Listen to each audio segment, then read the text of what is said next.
आज संविधान निर्माता बाबा भीमराव अंबेडकर की 129वीं जयंती है, लेकिन इस बीच लॉकडाउन के चलते काफ़ी पाबंदियां हैं। सरकार ने लोगों से अपील की है कि घरों के बाहर इकट्ठा ना हो, ना घरों से बाहर निकलें। ऐसे में भीमराव अंबेडकर की जयंती किस तरीके से मनाई गई, इस पर बात करने के लिए हमारे साथ मौजूद हैं आज़ाद समाज पार्टी के संस्थापक सदस्य निजाम चौधरी जी। इनसे अब जानेंगे कि इन्होंने किस तरीके से लॉकडाउन के बीच जयंती मनाई है। आप लाइव हमारे साथ जुड़े हुए हैं, दर्शक लाइव देखिए किस तरीके से जयंती मनाई गई है और किस तरीके से उन्होंने लॉकडाउन का उल्लंघन करने से बचाया है। साथ ही आप लोगों से अपील करते हैं कि आप लाइव देखते रहिए, लेकिन घरों से बाहर आप भी न निकलें और हमारे पेज को शेयर करते रहिए। निजाम जी, आप लाइव हैं हमारे चैनल पर, आपका स्वागत है जी। आज बाबा भीमराव अम्बेडकर की जयंती मनाई गई है, तो कहीं ना कहीं अगर ऐसे देखा जाए तो उल्लंघन भी कुछ लोगों ने किया नहीं किया ये नहीं पता, लेकिन आपने किस तरीके से जयंती बनाई, क्योंकि आप संस्थापक सदस्य हैं भीमराव अम्बेडकर जी को जो पार्टी बनाई गई है आज़ाद समाज पार्टी के, उसके भी काफ़ी लोग आपसे जुड़े हुए हैं। तो किस तरीके से आप मैसेज देना चाहेंगे, किस तरीके से जयंती बनाई, लाइव बता दीजिए। देखिए, आदरणीय राष्ट्रीय अध्यक्ष श्री चंद्रशेखर आज़ाद जी के आह्वान पर उन्होंने कहा था कि सवेरे सवेरे उठना, जो अपने घरों पर हैं वो नहा धोकर बाबा साहब अम्बेडकर की मूर्ति पर माल्यार्पण करें, 5 मोमबत्ती जलाएं, संविधान की प्रस्तावना को पढ़ें और बाबा साहब के जीवन की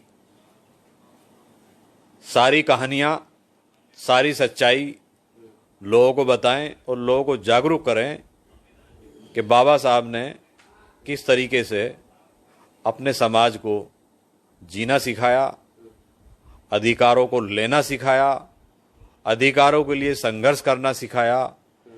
आज के दिन हम आज़ाद समाज पार्टी के लोग तमाम देश में, तमाम जगह, अलग अलग प्रदेशों में इसी तरीके से आज़ाद समाज पार्टी की तरफ से बाबा साहब भीमराव अम्बेडकर जी की 129वीं जयंती हम लोग मना रहे हैं।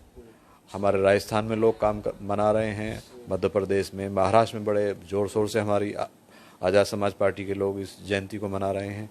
जगह जगह, हर जगह यही संदेश दे रहे हैं कि शाम को 5 बजे अपने घरों पर दिया मोमबत्ती 5-5 जलाएं, बाबा साहब की प्रस्तावना पढ़ें और बाबा साहब के जीवन का उल्लेख अपने समाज के लोगों में करते रहें। जैसे कि आपने सादगी से जयंती मनाने का संदेश दे रहे हैं आप लोगों को, लेकिन साथ ही साथ अगर बात की जाए बाबा भीमराव अम्बेडकर से करोड़ों जो भारतवासी जुड़े हुए हैं, संविधान निर्माता हैं, हमारी आस्था है उनमें, लोगों की काफ़ी विश्वास करते हैं, तो उनके जन्मदिन को मनाने के लिए काफ़ी लोगों के मन में इच्छा होगी कि हम भी आएँ, कुछ कार्यक्रम करें। आपके पास भी फ़ोन आए होंगे और अब भी चाहते होंगे, सुबह से आए होंगे, कहीं ना कहीं इसमें शक नहीं है कि आपसे काफ़ी लोग जुड़े हुए हैं, चाहते होंगे कि निजाम चौधरी जी के साथ चलें, जयंती बनाएं। तो किस तरीके से समझाया उन लोगों को आज आपने? देखिए, वैश्विक महामारी पूरी दुनिया में फैली हुई है, एक अजाब पूरी दुनिया में फैला हुआ है और इसका मैं शुक्रगुजार हूँ कि ये हिंदुस्तान में ये बीमारी बड़ी ना के बराबर है, अभी फैली नहीं है। तो यहाँ कहीं ना कहीं पुलिस का इसमें बड़ा अहम रोल है कि ये बीमारी हिंदुस्तान में नहीं फैल रही। वो लॉकडाउन का पालन बड़ा अच्छा तरीके से करा रही है, वरना हमारे यहाँ इतनी कच्ची बस्तियाँ हैं, जरा सा भी अगर ये बीमारी हमारी बस्तियों में घुस गई तो हमें लाशें उठाने के अलावा दूसरा काम नहीं मिलेगा। हमारे पास संसाधन नहीं है, हमारे पास वेंटिलेटर नहीं है, हमारे पास हॉस्पिटल नहीं है, तमाम ऐसी चीज़ें नहीं हैं। तमाम बड़े बड़े विकसित देश हम देख रहे हैं टीवी पर, घुटने टेके बैठे हैं और इस अजाब से वो लड़ नहीं पा रहे, थक गए हैं और अब खुदा की तरफ देख रहे हैं कि बस वही मदद कर सकता है। तो हिंदुस्तान में मैं शुक्रगुजार हूँ कि अभी इस बीमारी ने अपनी 3rd स्टेज नहीं पकड़ी है। जहाँ भी संक्रमित लोग हैं वो बाहर से आए हुए हैं और बाहर से आने वालों ने ही ये इस चीज़ को यहाँ फैलाई है। जैसे मीडिया हाउस ने तमाम दोष तबलीग जमात को दे दिया, वो बड़ा गलत था। उस तबलीग जमात को दोष देने का परिणाम ये रहा कि हिमाचल के ऊना में एक दिलसाद नाम के लड़के ने अब आत्महत्या कर ली, गांव वालों की पिटाई से त्रस्त होकर।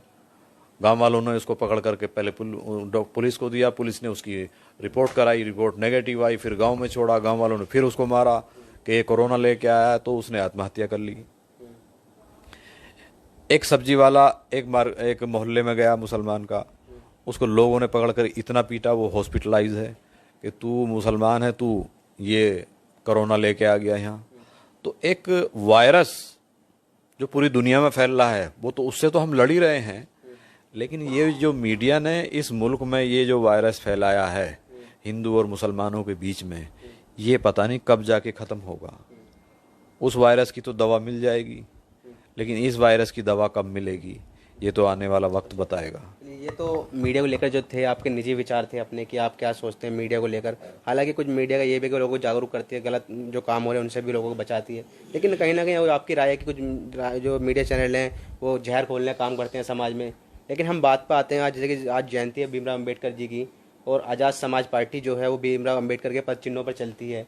उन्हीं पार्टी को दम पर पार्टी बनाई, उनके नाम को लेकर ही आप आगे बढ़ रहे हैं। तो क्या संदेश देना चाहेंगे लाइव हमारे दर्शकों को कि बाबा भीमराव अम्बेडकर ने लोगों से क्या कहा, किस तरीके से उनका पालन करें? देखिए, बाबा साहब ने उस जाति में जन्म लिया जिस जाति को मनुस्मृति की विचारधारा वाले लोग अपने बराबर में बैठाना पसंद नहीं करते थे, उनको सामने से आते हुए देखना पसंद नहीं करते थे। तो समाज में उन्होंने इतना भेदभाव झेला है, और इतना झेलने के बाद में उस जमाने में वो पढ़ लिख गए। 50 डिग्रियां थी उन पे, इतनी डिग्रियां उस दौर में किसी पे नहीं थी। 50,000 किताबें उनकी लाइब्रेरी में थी। मैं कहता हूँ बाबा साहब को, हर व्यक्ति को, हर समाज को पढ़ना चाहिए। बाबा साहब दलितों के बाबा साहब नहीं हैं, बाबा साहब हर कौम के लिए बाबा साहब हैं, क्योंकि वो शख्सियत जिन्होंने इस मुल्क में वास्तव में दबे कुचले और निचले स्तर के लोगों को जीना सिखाया कि जिया कैसे जाता है और अपना अधिकार, अपने हक कैसे लिए जाते हैं। संविधान लिख करके एक पाक किताब वो हमको दे के गए हैं, संविधान, जिसका अभी आरएसएस और मनुस्मृति वाले लोग दोहन करना चाहते हैं। पीछे दिल्ली में उसको जला दिया गया। तमाम लोकसभा में वो दलित सांसद जो बैठे थे आंखें बंद करके, उनको शर्म से डूब के मर जाना चाहिए था जब दिल्ली में संविधान जल रहा था। संविधान कहीं भी जले बड़ा गलत है। ये आपकी मानसिकता दर्शाती है कि आप दलित को इस मुल्क में बराबरी का और समानता का दर्जा देना पसंद नहीं करते। अभी बहुत से लोग आरक्षण पे निगाह लगाए बैठे हैं कि हम आरक्षण खत्म करने जा रहे हैं। जब तक इस मुल्क का दलित और मुसलमान साथ है, कोई माई का लाल इस देश का आरक्षण खत्म नहीं कर सकता, बाबा साहब के संविधान को खत्म नहीं कर सकता। हम मरते दम तक संविधान की रक्षा करेंगे। और भाई चंद्रशेखर आज़ाद जी, जिन्होंने बढ़ चढ़ करके हिस्सा लिया सीए और एनआरसी में, जो संविधान के खिलाफ कानून लाया गया था, एक वाहिद शख्स वो थे जो सीए एनआरसी में जेल गए थे। हिंदुस्तान में किसी ने पुलिस के सामने खड़ा होने का काम नहीं किया, किसी लीडर ने हिंदुस्तान में जेल जाने का काम नहीं करा। जो तमाम हिमायती लोग जो मुसलमानों की वोट ले लेकर नेता बने बैठे हैं, वो चाहे उत्तर प्रदेश में हो चाहे किसी भी स्टेट में हो, उन्होंने मुसलमानों के लिए बोलने का काम नहीं करा। आज भी वो चुप हैं, आज भी अकलियत। हाँ, मैं लीग साइड का अगर आपसे बात करूं, जैसे कि आप बता रहे भीमराव अम्बेडकर की बातें आप बहुत अच्छे में बता रहे हैं, जयंती की हम बात कर रहे थे, तो अब अगर बात की जाए करंट मुद्दे की, तो 21 दिनों के लॉकडाउन बढ़ने के बाद आज देश के प्रधानमंत्री नरेंद्र मोदी ने राष्ट्र को संबोधित करते हुए लॉकडाउन को 3 मई तक के लिए बढ़ा दिया है, मतलब कि 19 दिनों के लिए। तो आज़ाद समाज पार्टी इस लॉकडाउन को किस तरीके से देखती है? आज़ाद समाज पार्टी का हर कार्यकर्ता हर प्रदेश में अपने स्तर से जो बन रहा है, वो उन कमज़ोर, गरीब और मज़दूरों के लिए काम कर रहा है। जैसे मैं थोड़ा सा उदाहरण आपको नोएडा का दूँ। नोएडा में हमारे रविंद्र भाटी हैं, वो भी सब फाउंडर मेंबर हैं। नोएडा में लगभग 50,000 टावर वहाँ खड़े हैं, और वहाँ जो लाखों मजदूर हैं, 50 लाखों मजदूर, वो बिल्डर जो उन टावरों को खड़ा कर रहे थे वो तो भाग गए नोएडा से। वो तमाम बिल्डर बाहर के हैं, वो तो भाग गए नोएडा छोड़ के।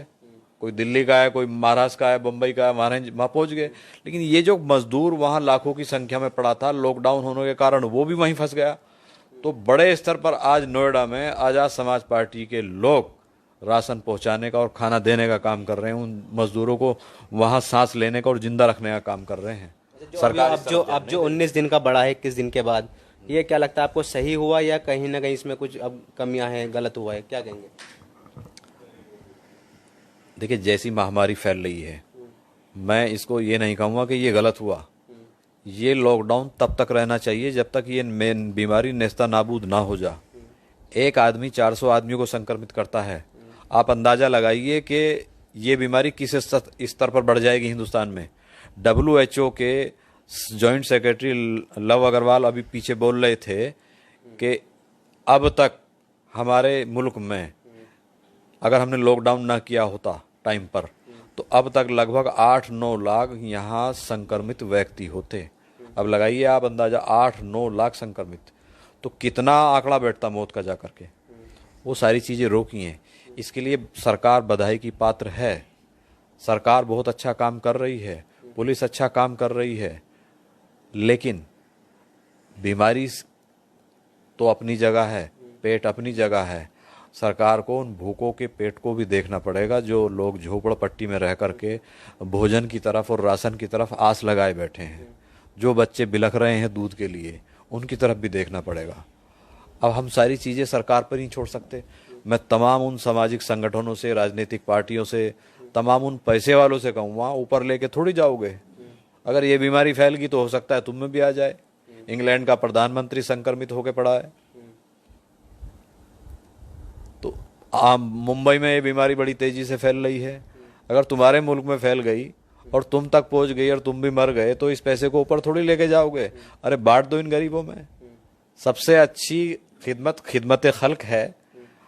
हर आदमी, हर इंसान, चाहे किसी भी जाति, किसी भी मजहब का है, वो ऊपर जो लेके जाएगा वो अपने आमाल लेके जाएगा, अपने कार्य लेके जाएगा कि इस दुनिया में तूने कितने अच्छे काम किए। उसी के आधार पर तेरे स्वर्ग और नरक का फैसला होगा, तेरी जन्नत और दोजख का फैसला होगा। अच्छा, आज़ाद समाज पार्टी की अगर बात की जाए तो बहुत ही कम समय में आज़ाद समाज पार्टी ने राष्ट्रीय स्तर पर अपना नाम कमा लिया है। अब लॉकडाउन चल रहा है, विपत्ति का समय है, सामाजिक संगठन आगे आ रहे हैं, राजनीतिक दल भी काम कर रहे हैं। तो आज़ाद समाज पार्टी की क्या रणनीति है कि लॉकडाउन में लोगों को परेशानी से बचाया जा सके? किस तरीके से सहायता कर रही है? लॉकडाउन में हम उन तमाम ज़रूरतमंदों को घर घर, जो ज़रूरतमंद है वास्तव में, उनकी लिस्ट बनाते हैं और घर घर तक उन तक राशन देने का काम करते हैं। किसी को पैसे की ज़रूरत होती है तो पैसा देने का काम करते हैं।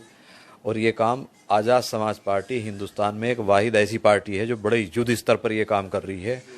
आप हमारी खबरें मीडिया बहुत कम दिखाता ही नहीं। आप सोशल मीडिया पे जाके देखिए आज़ाद समाज पार्टी का काम कितने बड़े स्तर पर चल रहा है। आज़ाद समाज पार्टी हर प्रदेश में, राजस्थान में इमरान भाई काम कर रहे हैं, महाराष्ट्र में हमारे लोग अलग काम कर रहे हैं, हमारे उत्तर प्रदेश में तमाम जगह काम कर रहे हैं, बिहार में अब तमाम लोग काम कर रहे हैं। तो आज़ाद समाज पार्टी जैसा काम कर रही है, तमाम पार्टियां बढ़ के आए ना, करे काम। या वोट लेने के लिए खड़े हो जाते हो चुनाव के टाइम पे,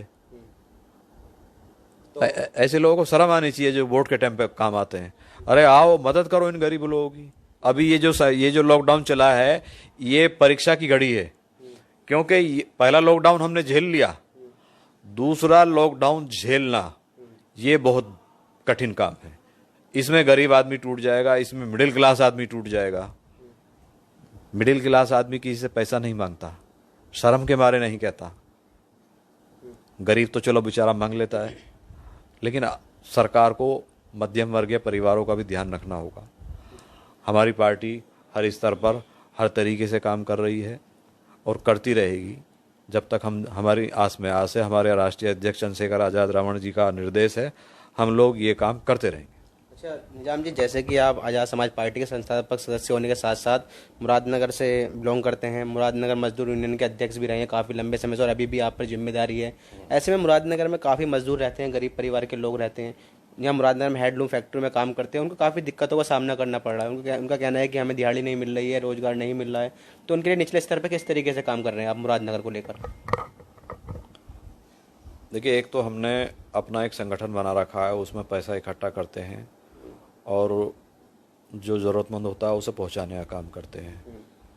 और मैं आपके चैनल से तमाम फैक्ट्री के सरमाएदारों को, कारखाना मालिकों से हाथ जोड़ करके ये प्रार्थना करता हूँ कि आप लोग इन गरीब मजदूरों की मदद करें। आप इन्हें, जो आप ही की फैक्ट्री के तो वर्कर हैं, आप ही के तो नौकर हैं। हम तो सड़क पे चलते हुए किसी गरीब और भूखे को भी खाना खिला देते तो उसका भी सवाब मिलता है। ये तो आपके नौकर हैं, आपके लिए दिन रात काम करते हैं, खून पसीना एक करते हैं। तो आप, हमसे पहले आपकी जिम्मेदारी है इनका ख्याल रखने की। तो मेरा निवेदन है कि आप इन्हें कम से कम भूखा न मरने दें। अपने स्तर से इनकी मदद करते रहें। ये बाहर के लोग हैं, बाहर से आए हुए हैं, यहाँ के नहीं। अच्छा, अंत में जानना चाहूँगा मैं आपसे, आज़ाद समाज पार्टी के संस्थापक सदस्य होने के साथ साथ मजदूर यूनियन के अध्यक्ष होने के नाते आप समस्त देशवासियों को क्या संदेश देना चाहते हैं कम शब्दों में कि लॉकडाउन का किस तरीके से वो पालन करें? जिस तरीके से फर्स्ट फेज में हमने लॉकडाउन का पालन किया और उसकी वजह से, लॉकडाउन की वजह से हमारे यहाँ कोरोना संक्रमितों की संख्या ज़्यादा नहीं बढ़ी, मरने वालों की संख्या ज़्यादा नहीं बढ़ी। वरना इतने ही दिन में फर्स्ट फेज में, जैसे चाइना में लॉकडाउन हुआ, वहाँ देखिए कितना आदमी मरा था, इंग्लैंड, फ्रांस, यूरोप में कितना आदमी मरा था। तो हमारे यहाँ बहुत काफ़ी बेहतर है। हमारे प्रधानमंत्री मोदी साहब ने यहाँ स्थिति को कंट्रोल रखा है और हम सरकार का और प्रशासन का सहयोग कर रहे हैं। हमारी पार्टी पूरा सहयोग कर रही है। तमाम देशवासियों से हम यही कहेंगे कि जैसा पहले आपने लॉकडाउन का पालन किया, अब की बार भी इस लॉकडाउन का पालन आप करें, क्योंकि आपकी जरा सी लापरवाही इस देश में तबाही मचा सकती है और यहाँ फिर ये सरकार के या आपके काबू में नहीं आएगा, फिर हम लाशें ठाने में रह जाएंगे जरा सा सभी अगर हम लापरवाही करते हैं तो। ये थे हमारे साथ आज़ाद समाज पार्टी के संस्थापक सदस्य निजाम चौधरी जी, जिन्होंने हमसे विस्तार से चर्चा की किस तरीके से लॉकडाउन का लोग पालन करें। और जो मजदूर यूनियन का अध्यक्ष होने के नाते मुरादनगर के अध्यक्ष हैं मजदूर यूनियन के, तो उन्होंने मजदूरों की समस्या उसको लेकर भी काफ़ी काम किया और उनकी यही कोशिश है कि